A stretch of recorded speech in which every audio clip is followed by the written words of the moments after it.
Welcome back, reality designers. Denny Van here, your host with Hypnosis by Design.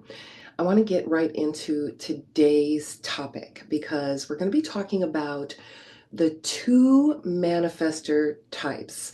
And as a 5-1 emotional manifestor, I've read the book that Ra wrote called The Manifestor Manifesto. Yeah. And in there, it talks about this specific energy and the ins and outs of it. So a lot of it resonated with me, but some of it didn't. But the question I'm asked a lot are about manifestors and then the different types. And I started thinking about that. I'm like, well, there's two main manifestor types, and there's three authorities. So we have the emotional, which makes up about 51%, same as the overall population and energy types. So the emotional manifestor makes up about 51%. And then the other type, Raj just calls them unemotional.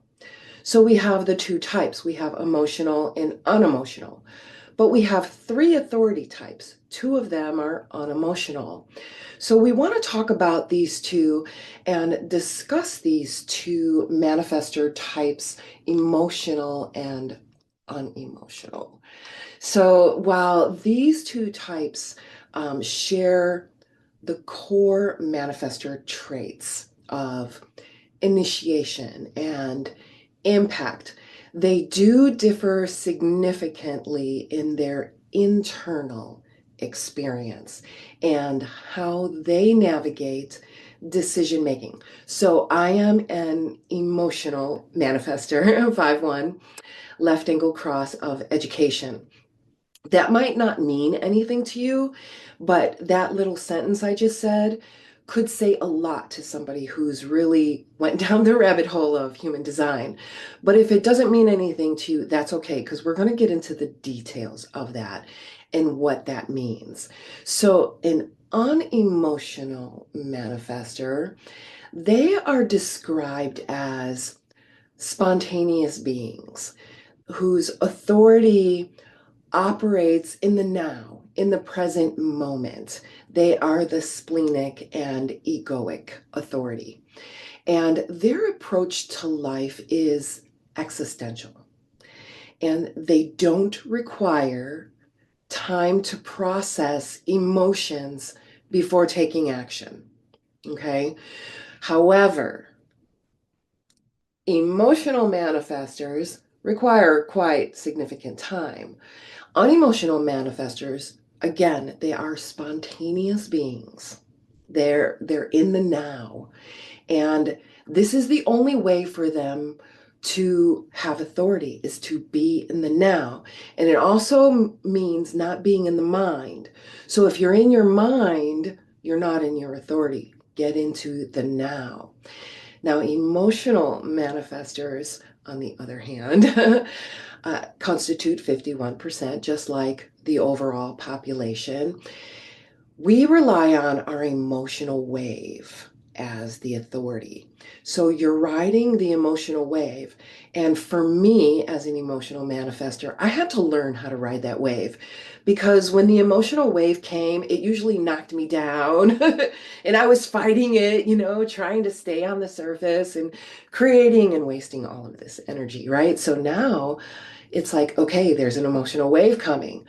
Just like when you're on a surfboard. I've never been on a surfboard, but I've been on a skateboard, I've been on rollerblades, and I've been on roller skates. So when you're riding that, sometimes the surface is not, completely smooth. When you're riding that wave, you have to really focus and concentrate on your balance, because as soon as I put my focus, attention, and awareness on something else, I can completely knock myself out of balance off of that emotional wave. So, what we need to do is understand that this is potentially, as Ra says, one of the most powerful places to be because this is an energy resource that we can use or misuse. So the more I learn how to use this energy resource, the more I realize how much access I have to it that others don't. And this is a very powerful place to be when you understand how your energy works in this way. So, as we carry an enormous amount of energy resources, when we understand this wave, we become like disseminators of the wave. And you use your creativity and imagination when you do this. So I can send a wave out in my environment. I started practicing doing this while driving. If somebody was too close to me, behind me, I would just send out a wave of space. Just send out a wave of space. I would imagine my space getting larger and then just leave it at that, bless them behind me, whatever. Let it go. Important to just let it go, not focus on the guy, call him an asshole, you're too close to me, that kind of thing. None of that, because we don't want to create that wave. If I create that wave, just even in my thought process, I can trigger that person to react and be repelled by my energy and maybe even project onto me. So, what I want to do is disseminate a wave of space. Just give me some space and then just continuing driving. Next thing you know, the person's 4 or 5 car lengths behind me. So, this uses creativity and imagination. However, unlike our unemotional counterparts, as Ra says, we do require time to reach clarity before making decisions. And sometimes we have to go through a process. I'm a single definition, so sometimes when I go through my process and I say I'm done, I'm done. But if you're a split or triple definition, you may need time to go through your individual islands and have an opportunity to communicate with them. That takes time and self-reflection. So give yourself that time. Not your mind saying, hurry up, you got to come up with a response, you got to come up with an idea or whatever the situation is that is coming at you from the outside. This is a process that is internal, and this helps us disseminate waves of this system. And it is a system because this system operates out of a motor wave that goes through the aura of an emotional being. However, unemotional beings require time to reach clarity before making decisions. So this process unfolds over time and cannot be rushed.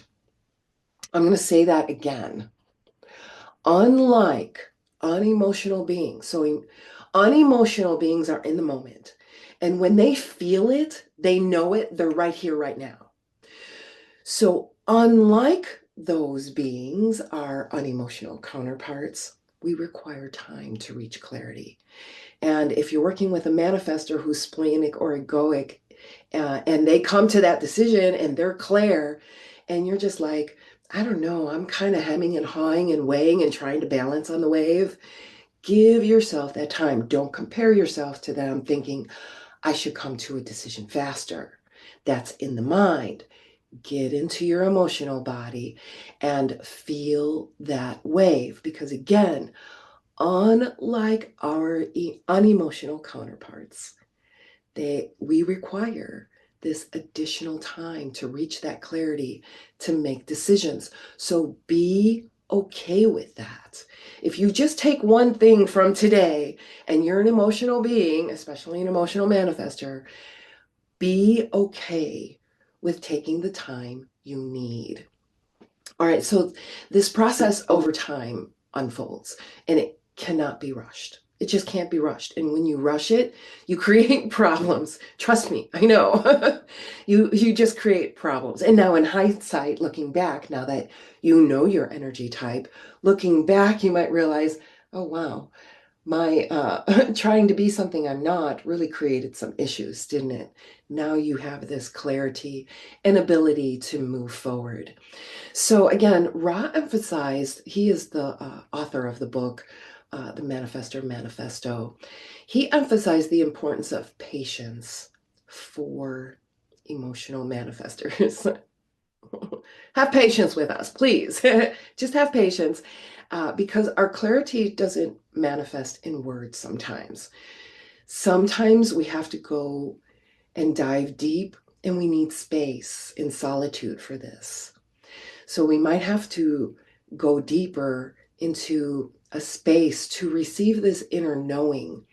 And then for me, as a professional linguist, I need time to process so I can put language to it.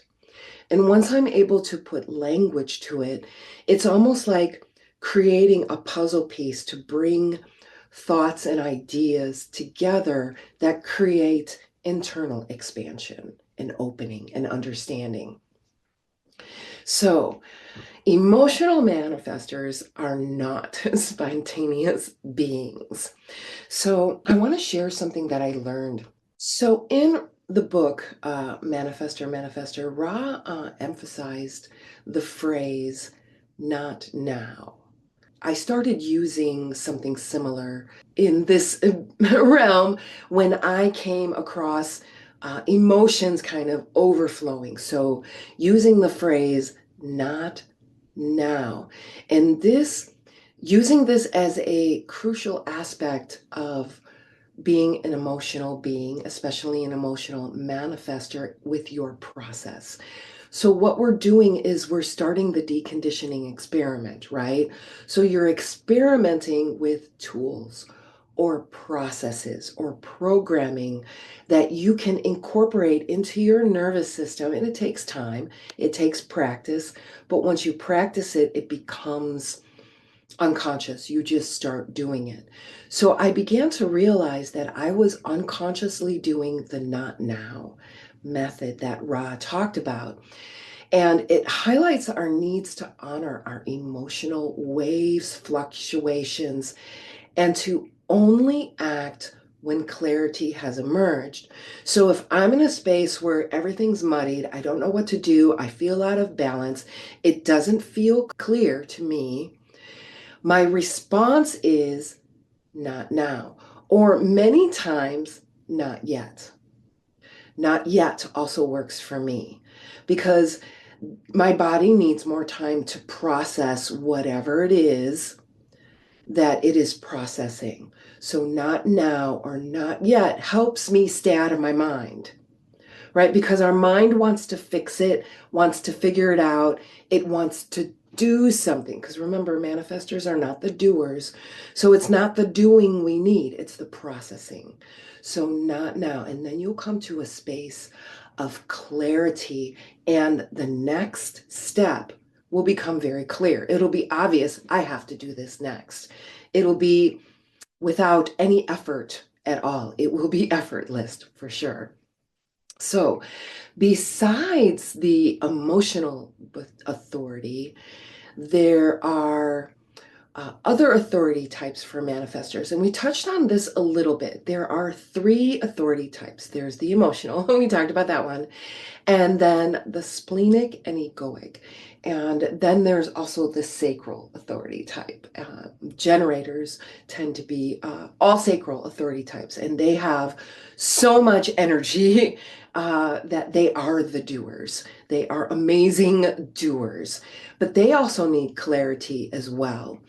And when Ra was explaining the differences between the manifestors, he didn't talk about the emotional, egoic, or splenic. He really focused in on the emotional and unemotional. So those were the two types.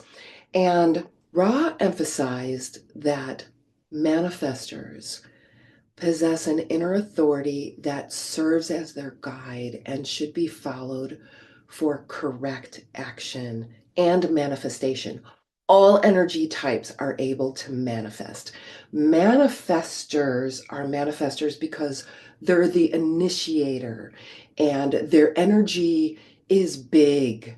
I mean, it's a big energy. Whereas if a generator walks into the room, they might feel like their energy kind of disappears.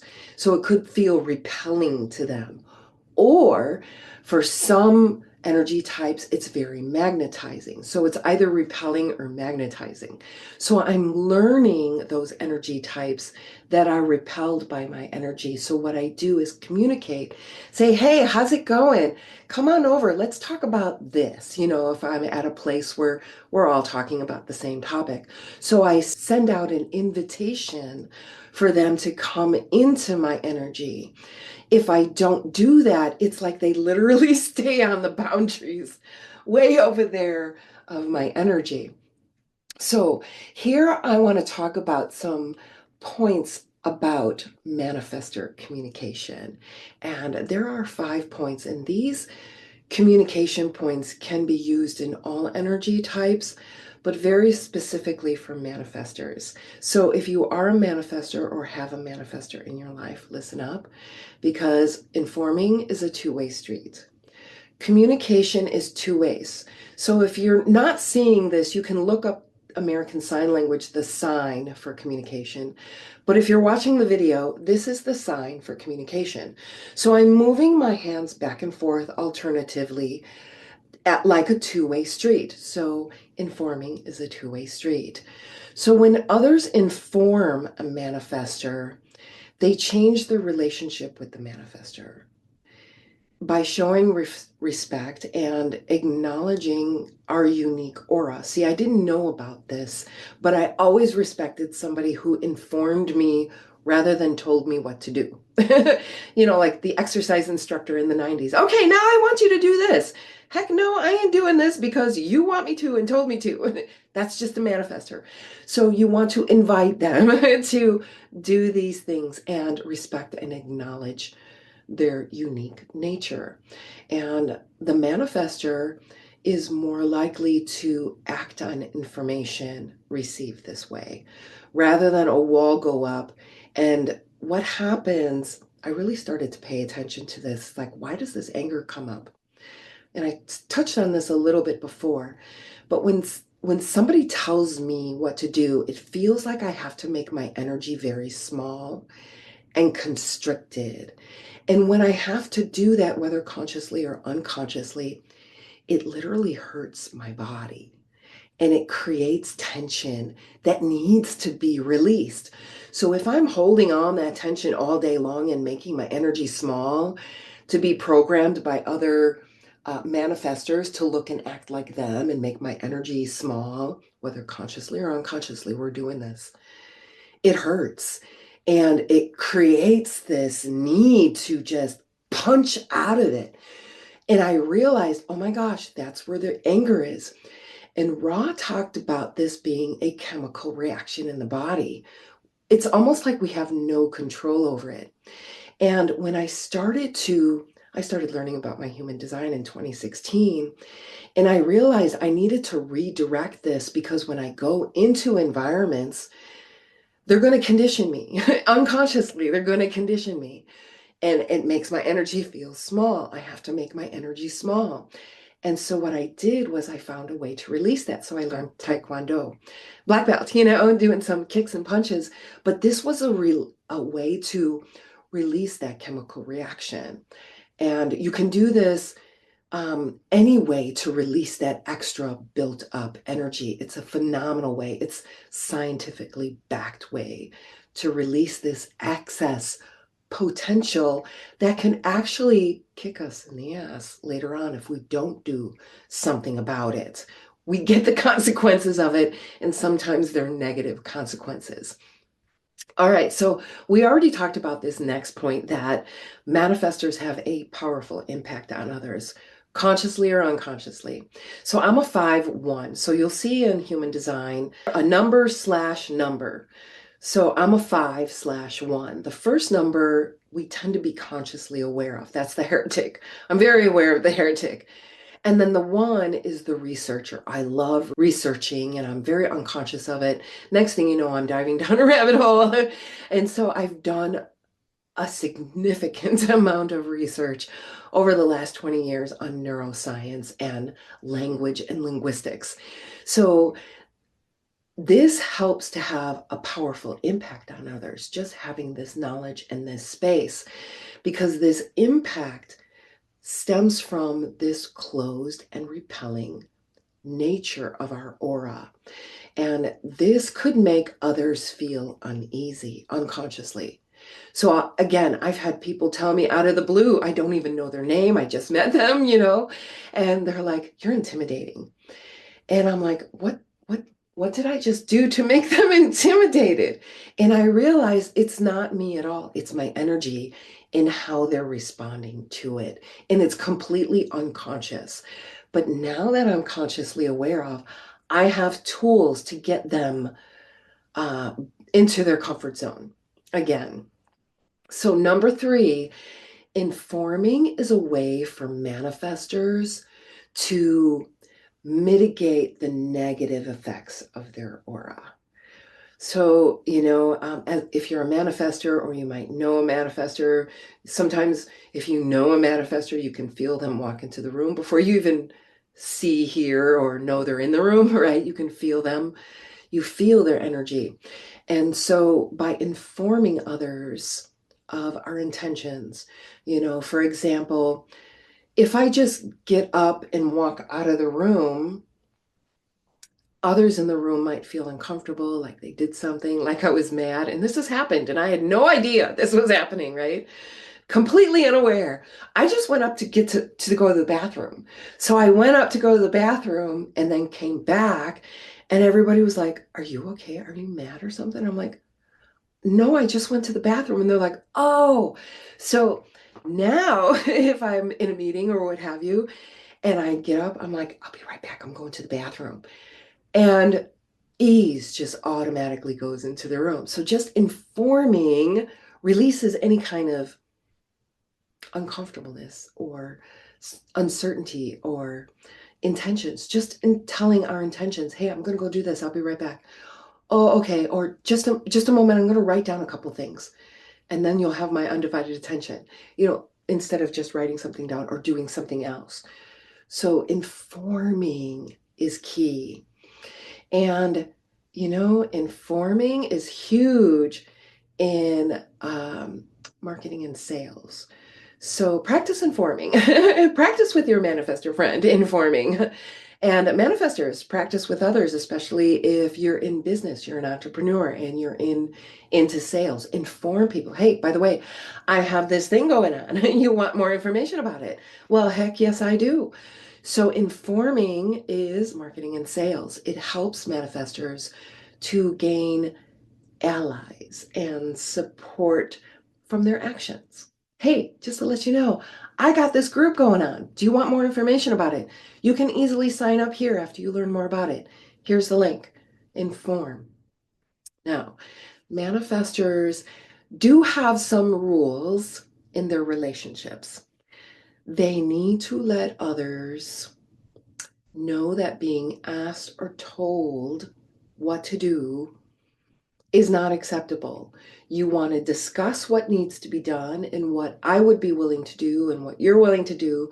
But to tell me what to do kind of pushes you out of my space. It's like, "No, you're over there." And so to me, it really does build up a wall. And when somebody starts telling me what to do, I let them know, "No, I'm not able to do that. But I would be able to do this." So I'll kind of let them know and set that boundary that I don't accept being told what to do, even though I'm not outwardly saying, "Don't tell me what to do." But I've developed tools and techniques that create open communication, because we don't want to close down communication. That's really important, especially dealing with any energy type. Doesn't matter what your energy type is. Communication is priority when talking to each other, verbally and non-verbally. So with that said, I want to let you know that we as manifestors are here to live out our unique power and purpose. And by understanding the nature of our impact and embracing the strategy of informing, just letting people know that you can then navigate relationship in a way that minimizes anger and maximizes peace. Because again, anger is the not self. It is not who you are here to be. And it is a complete waste of your precious energy. Peace is our natural state. So we have the tools and techniques to integrate what creates the anger to set up a state of peace. And you can find this peace inwardly, no matter what's happening in your outer world.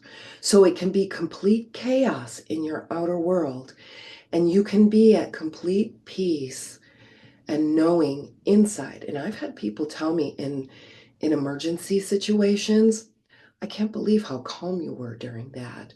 And I didn't realize how calm I was because I stayed in a state of peace. And when you're in a state of peace, you can see more of what's happening. You can hear more of what's happening. You can feel more of what's happening. But when I'm in a state of anger, I can't see nothing else that's going on. I can't hear nothing else that's going on. I can't feel nothing else that's going on. This state disconnects me from what's going on. And even though chaos is going on, I'm in the state of peace. And this is a very powerful place to be. All right, so I did a question. I'm going to be doing a future podcast about manifestors in relationship. So I hope to look forward to that because I know February is coming like before we know it. February is like here. So February is the month of self-love, self-acceptance, self-care. So we're going to be talking more about that in February. And in the meantime, I want to hear from you. I want to know what you loved, and I want to know what you would love more of. And in the meantime, keep being amazing.